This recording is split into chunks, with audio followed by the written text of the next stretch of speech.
Para gran parte del mundo, el sistema político de Estados Unidos parece muchas veces un accidente de coche a cámara lenta. Totalmente, es como un caos constante, ¿verdad? Exacto, ese sinónimo de bloqueos legislativos, de una incapacidad casi, digamos, patológica para ponerse de acuerdo. Pero a ver, ¿y si esa parálisis que vemos todos los días en las noticias internacionales no es un fracaso del sistema? Ojo, que esa es la gran pregunta. Claro, ¿y si en realidad es una obra maestra de la ingeniería política diseñada expresamente para evitar la tiranía? Hoy es 23 de abril de 2026. Si alguien enciende la televisión ahora mismo, va a ver una imagen muy concreta desde Washington. Sí, el presidente Donald Trump en el despacho Oval. Eso es. Y recurriendo a una simbología potentísima. Se le ve incluso leyendo la Biblia en directo, en lo que es un esfuerzo clarísimo por cohesionar a sus bases. Y claro, toda esta escenografía no es casual, responde a una urgencia ineludible. El calendario avanza y vamos directos hacia las elecciones de medio mandato, las famosas midterms de noviembre. Exactamente. Y esa lectura de la Biblia, pues no es un detalle menor. No, que va. Es el síntoma visual de un ejecutivo que siente de verdad la presión de un sistema que está diseñado precisamente para acorralarlo. Para cualquier persona que observe este proceso desde fuera, y muy especialmente desde Europa o desde España, las midterms suelen verse como, como un incordio burocrático. Sí, se cuentan casi como una encuesta a gran escala que solo sirve para paralizar al gobierno. Claro, pero la misión de nuestro análisis a fondo de hoy no es hacer la típica tertulia política partidista sobre encuestas o estrategias de la Casa Blanca. Hoy vamos a cambiar el prisma por completo. Eso es. Vamos a tomar este escenario estadounidense tan convulso y lo vamos a pasar por un filtro teórico que a mi juicio es fascinante. Tenemos unos textos que comparan el sistema de Estados Unidos con el español, basándose en la teoría de una figura histórica y muy polémica en España, que es el fallecido Antonio García Trevijano. Pero, a ver, antes de entrar en materia con los textos, creo que es imperativo dejar claras las reglas de este espacio para quien nos escucha. Por supuesto, fundamental. Aquí el objetivo no es tomar partido. O sea, no se trata de defender a Trump ni de alinearse con sus opositores y tampoco buscamos validar a García Trevijano como si fuera un dogma sagrado. Lo que hacemos es usar sus conceptos teóricos como un bisturí. Exacto, como una herramienta analítica. Queremos entender los engranajes del poder independientemente de quién esté sentado en el despacho Oval ahora mismo. Las cartas están sobre la mesa. Y bueno, el enigma central que proponen estas fuentes choca bastante con la intuición europea. La premisa es que ese bloqueo institucional en Estados Unidos es el triunfo de un diseño republicano. Pero para entenderlo, los textos nos piden mirar primero a España y a lo que la fuente llama el mito de la democracia española. Y hay que decir que la visión de Trevijano sobre España es demoledora. Él sostiene que en España no hay democracia estructural, sino lo que él bautizó como una partidocracia o un estado de partidos. Y ojo, no es una diferencia de palabras. No, es puramente operativa. O sea, si lo llama estado de partidos, significa que la soberanía no está en el Parlamento ni en el votante, sino en los despachos de los partidos políticos, ¿no? Exactamente ahí. Las votaciones en el Congreso acaban siendo puro teatro. Según este análisis, a la democracia española le falta algo innegociable, que es la separación de origen. La separación de origen. A ver, expliquemos esto porque es la clave de todo. Pues mira, en España, quien ejecuta las leyes, el gobierno, y quien las aprueba el Congreso, nacen exactamente de la misma votación. No hay dos fuentes de legitimidad. Con la misma papeleta que metes en la urna, formas el Parlamento y, tras unos pactos, coronas al presidente. O sea que se produce una fusión absoluta de poderes desde el minuto uno. Legislativo y ejecutivo comparten el cordón umbilical. Sí, un cordón umbilical que da un poder abrumador. Las fuentes detallan que si un líder gana y forma gobierno en Madrid, automáticamente pasa a controlar el BOE. El Boletín Oficial del Estado, claro. Y los presupuestos, exacto. Pero lo más grave para la teoría de la partidocracia es que controla sus propios diputados con disciplina militar. No hay contrapeso porque el vigilante y el vigilado tienen al mismo jefe. Y aquí es donde entran las famosas listas cerradas, que es el mecanismo para mantener esa disciplina de hierro. Cuando alguien vota en España, no vota a un representante de su provincia con nombre y apellidos al que pueda exigir responsabilidades. ¿Qué va? Metes una lista en la urna, que la cúpula del partido ya ha ordenado a puerta cerrada. Claro, el ciudadano solo ratifica la decisión del dueño del partido. A mí me gusta mucho la analogía de pensar en esto como ir a un restaurante donde te imponen un menú cerrado. No hay carta. Es una comparación perfecta, sí. El chef, que sería el líder del partido, dicta todo, del aperitivo al postre. Tú como comensal no puedes cambiar la guarnición. O te lo comes todo, o te vas. Y si al chef se le ocurre hacer un plato principal intragable, los camareros, que son los diputados, lo van a servir sin rechistar. Claro, porque el chef es el que les paga la nómina. Ningún camarero se va a quejar. Si un camarero se queja, lo despiden. Si un diputado vota en contra de la línea oficial, no vuelve a ir en la lista en las siguientes elecciones. Es la muerte política.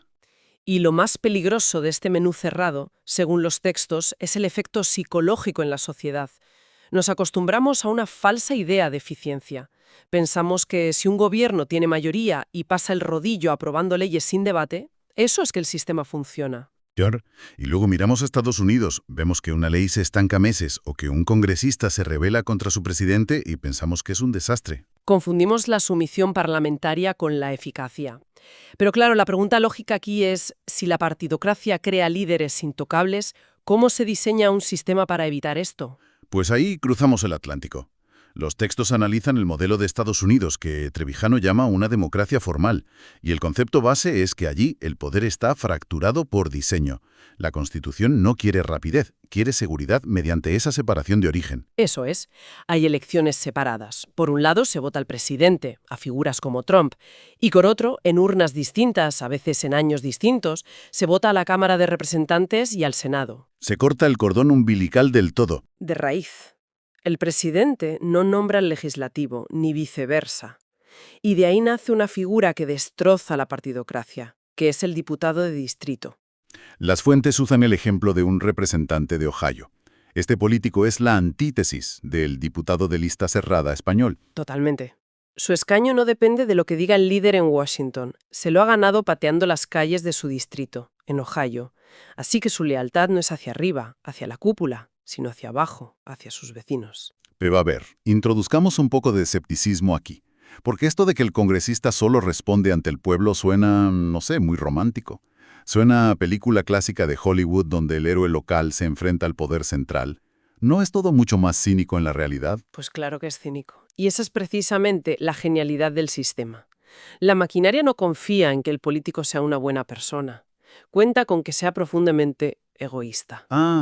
O sea, el egoísmo como motor de supervivencia. Exacto.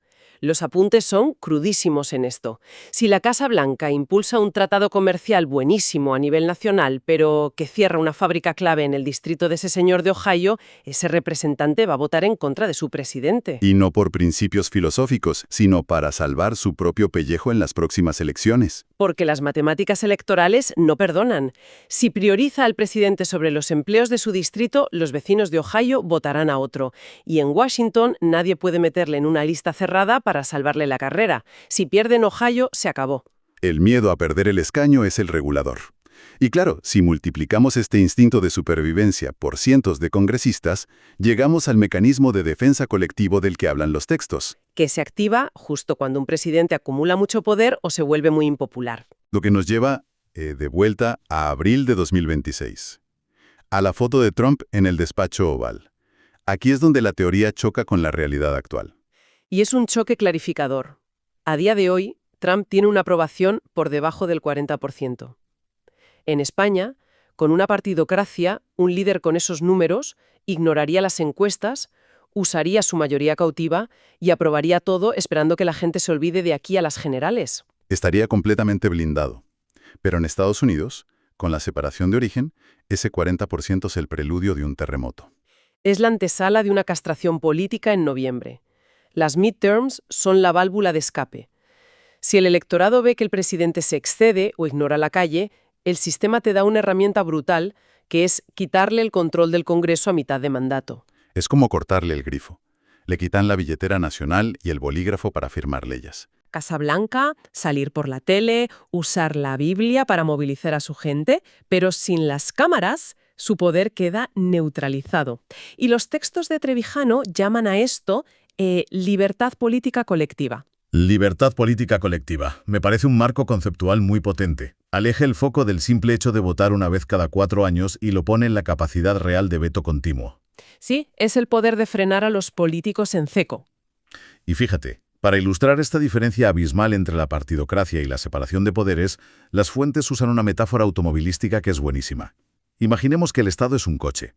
En el sistema español de listas cerradas, el coche siempre avanza. Quien va al volante controla todos los pedales y nadie puede tocar el freno de mano. El problema es si el conductor enloquece. Exacto. Si el conductor decide ir a 150 kilómetros por hora hacia un precipicio, el sistema te garantiza que vas a caer por el barranco de la forma más rápida y eficiente posible. Nadie en el coche puede pararlo, hasta las siguientes generales. Pero en el diseño estadounidense es todo lo contrario. Hay una desconfianza tan profunda hacia el conductor que el coche está lleno de fallos intencionados. A propósito, claro. Sí, sí. El sistema prefiere 1000 veces que el coche tosa, que la transmisión se bloquee o que se cale en medio de la carretera, antes que dejar a un conductor temerario acelerar hacia el desastre. La parálisis es preferible a una tiranía eficiente. Esa es la clave de todo este análisis. Cuando alguien vea en los telediarios alertas sobre el caos en Washington o sobre un cierre del gobierno porque no hay presupuesto, que sepa que no es una democracia fallida. Es el éxito rotundo de un diseño republicano que evita que una facción acapare todo el poder. Bueno, haciendo un repaso rápido, hemos visto la urgencia política de una Casa Blanca acorralada por las encuestas antes de las midterms de 2026. Hemos contrapuesto la partidocracia española, con sus listas cerradas y su falsa eficiencia, con la democracia formal de Estados Unidos. Allí la supervivencia política de nuestro congresista de Ohio funciona como el gran contrapeso. Las midterms no son un mero trámite, son el freno de mano. Así es, aunque llegados a este punto, los textos nos invitan a plantear una última reflexión, una vulnerabilidad imprevista del sistema. A ver, cuenta. Todo este freno de mano se basa en que los votantes de Ohio evalúan a su representante por lo que hace en su distrito, ¿verdad? Temen más a los vecinos que al presidente. Pero ¿qué pasa si los medios locales y regionales desaparecen por completo? Claro. Si cierran los periódicos pequeños y las radios locales. Exacto. Si eso ocurre, la dieta informativa de ese ciudadano de Ohio cambia. Pasa a consumir solo noticias nacionales superpolarizadas. Todos son guerras culturales que llegan desde Washington. Se olvida del asfalto de su calle. Y juzga a su diputado solo por su lealtad fanática a una tribu ideológica o al presidente. Si eso se asienta, la separación de origen pierde su sentido. El diputado de Ohio podría empezar a comportarse con la misma obediencia ciega que un diputado español de lista cerrada. Eso rompería el gran diseño contra la tiranía, no por cambiar la Constitución, sino porque cambia cómo fluye la información. Es una hipótesis que te deja dándole vueltas, la verdad. Demuestra que no basta con unas leyes impecables. La salud del ecosistema informativo es vital para que ese freno de mano funcione. Totalmente. Es el oxígeno del sistema. Bueno, con esta reflexión cerramos nuestro análisis a fondo de hoy. Gracias por acompañarnos en este recorrido por las turbulencias institucionales, y la recomendación para la audiencia sigue siendo la de siempre. Hay que cuestionar constantemente las estructuras de poder que damos por sentadas. Hasta la próxima edición.